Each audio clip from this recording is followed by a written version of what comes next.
For more on the probe into the death of Percy Lapid, we are joined on the line by Undersecretary Joel Egco. He was the first executive director of the Presidential Task Force on Media Security. I understand he is still involved with petty forms. Good morning, Undersecretary Egco. Welcome back to the program. Yes, good morning, Tony Mike, and good morning po sa lahat po ng ating mga kababayang who's watching us right now. Yes, Egco, we just want to get some updates first. What's the status of the investigation right now by petty forms? Any leads, any additional details that you can provide us? Well, only last night I was on the phone with Colonel Jaime Santos, the Chief of Police of Las Piñas City, and we are also in close coordination with the PNP Media Vanguards, led by no less than General Roderick Alba. So we get parang blow-by-blow account dyan. And the last information that I got from Colonel Santos that they're working on some persons of interest already, but of course it requires further investigation. And all of us are on our toes, so we keep we keep each other in the loop. In fact, we have a very active Viber group with Media Vanguards now, with General Alba. So I hope this turns into something good, and hopefully magkaroon ng breakthrough, in the coming days. Hopefully. Usec, Egco, are we able to determine now if the killing was work-related in relation to his work as a radio commentator, knowing that he has been critical of several government figures? Ever since, it has always been our policy, even when I first started as the executive director of PT Funds. I'd like to clarify lang, Tony Mike, I'm officially, I'm technically on leave, and the OIC now of PT Funds is Attorney Perry Solis, but I continue to provide them guidance, on a day-to-day basis, So as to whether or not the killing of Percy Mabasa, who is I worked with Percy a few years back, it's a matter of policy that we consider the case as work related, so that we can step in and conduct, of course, our own investigation into that killing, which we condemn in the strongest terms.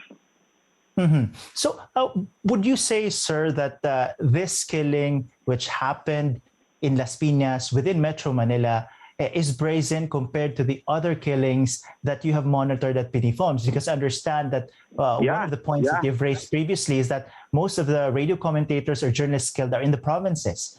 But now it's happening in Metro Manila. That's a good observation. In fact, I'm enraged. I'm so angry about it. That's something that is very personal to me.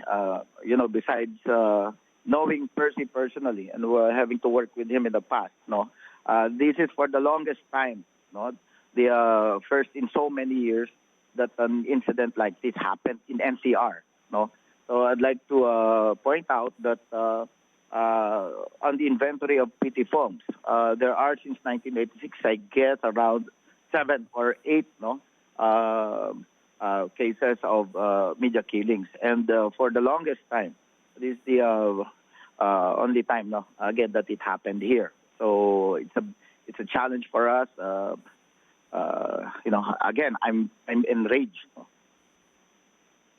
But beyond being enraged, Usec, how alarming is this for media practitioners?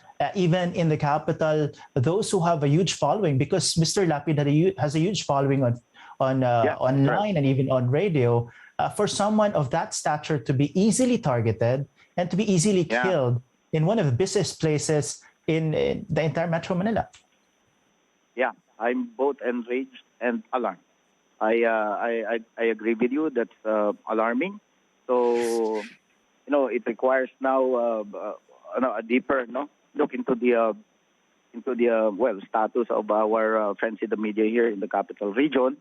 So I'll be meeting again with the group of General Alba. So we have hundreds of media security vanguards all over the country. But we're going to called for a meeting with the vanguards here in the National Capital Region. No? So I agree with you. Have you been on able that. to determine, Usec, if Mr. Lapid received threats, whether online or through through his personal devices, threats coming from anyone? The cell phone of Percy is now forensic investigation is now being done, no, doon sa kanyang cell phone. And so far, I spoke with some of his friends, no, including his lawyers, Attorney Toto Kausing, who broke the news, no, that night. Wala naman no, so far. But yung days leading or weeks leading to his death, it seemed wala namang ganong indication. And, his uncle was reportedly saying that Mr. Lapid received death threats. Have you been able to talk to him? The uncle? Yes. Okay. So a relative by affinity, if not the relative. Go ahead. Sir. But I heard Roy Mabasa, who was president of the NPC before, and I served Roy, under Roy, many years ago, and I'm going to speak to Roy Mabasa, within the day, and find out, who may have been, sending those threats to Percy. But of course, in deference to the investigation being conducted by the PNP, and I believe the NBI also is stepping in. So, tayo na lang natin. Lastly, Usec, what kind of protection will you be extending to the family of the slain broadcaster? Automatic yan. So, the PNP is already securing the family, no? And tuloy-tuloy po yan, just like what we used to do, no? Ever since. So, yun ang natin, Attorney Mike.